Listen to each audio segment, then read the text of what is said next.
همین الان جلو آینه اگه لباساتون رو در بیارین و بدن خودتون رو چک بکنین، مطمئن باشین که حداقل 1 یا 2 نوع خال توی بدنتون هست. خیلی کمتر کسی هستش که توی بدنش خال نباشه. حالا ما چند نوع خال داریم؟ 2 نوع طبقه بندی خال داریم. یکی طبقه بندی خالها به صورت تخصصیه، با اون کاری ندارم. یه طبقه بندی کلی داریم در مورد خالها که میخوام در مورد اینا صحبت کنم. قبل از هر چیزی یه چیزی میخوام بهتون بگم. ببینید هیچ خال معمولی هیچ وقت تبدیل به سرطان نمیشه، چون یک باور عامی هستش که میگن این خال بعداً تبدیل به سرطان شد. خال سرطانی از همون اولش سرطانی بوده و تشخیص داده نشده، پس هیچ وقت خال تبدیل به سرطان نمیشه. این از این. سلام، من دکتر سیامک بهنام هستم، پزشک مدیکال استتیک. امروز با شما هستم در کانال دکتر 724 و اما در مورد انواع خالها. ما یک خال مسطح داریم، خالهای قهوه‌ای مسطح معمولی. بعد اون خالهای برجسته قهوه‌ای داریم. نوع سوم خالهای قرمز یا خالهای خونی یا خالهای همانژیومی هستند که اینا حوضچه‌های خونی هستن که معمولا نباید دستکاری بشه و اگه دستکاری بشه چون خونریزی میده، خونریزیش طول میکشه. البته خالهایی نیستن که تبدیل به بدخیمی بشن یا خال بد یا نگران کننده باشن، ولی چون پر از خون هستن اصولا نباید دستکاری بشه.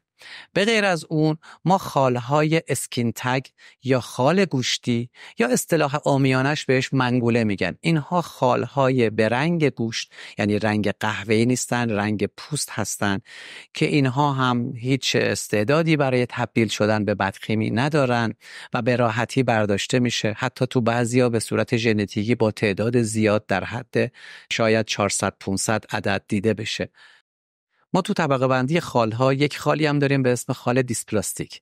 این خالی هستش که استعداد تبدیل شدن به بدخیمی داره، اندازش بزرگتر از حالت نرمال هستش و شکل غیر قرینه‌ای داره و اصولا باید بیوپسی بشه و بررسی بشه. خال بدخیمی نیست ولی استعداد به تبدیل شدن به بدخیمی داره. به غیر از اینا هم ما خالی داریم به اسم خال سبوریک کراتوس.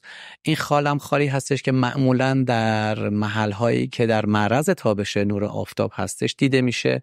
خالهای بزرگی هستن، خالهای گوشتی بزرگی هستن که رنگ‌هاش تیره تر هستش. این خالها هم خالهای خوشقیمی هستش که قابلیت برداشتن داره بدون هیچ گونه مشکلی. یه موضوعی هم بهتون بگم، ما خب زگیل داریم، میخچه داریم، اینها هم جزء برجستگی‌های پوستی هستن. در طبقه بندی خال حساب نمیشن، ولی زگیل و میخچه هم جزء برجستگی‌های پوستی هستن که قابلیت درمان شدن دارن.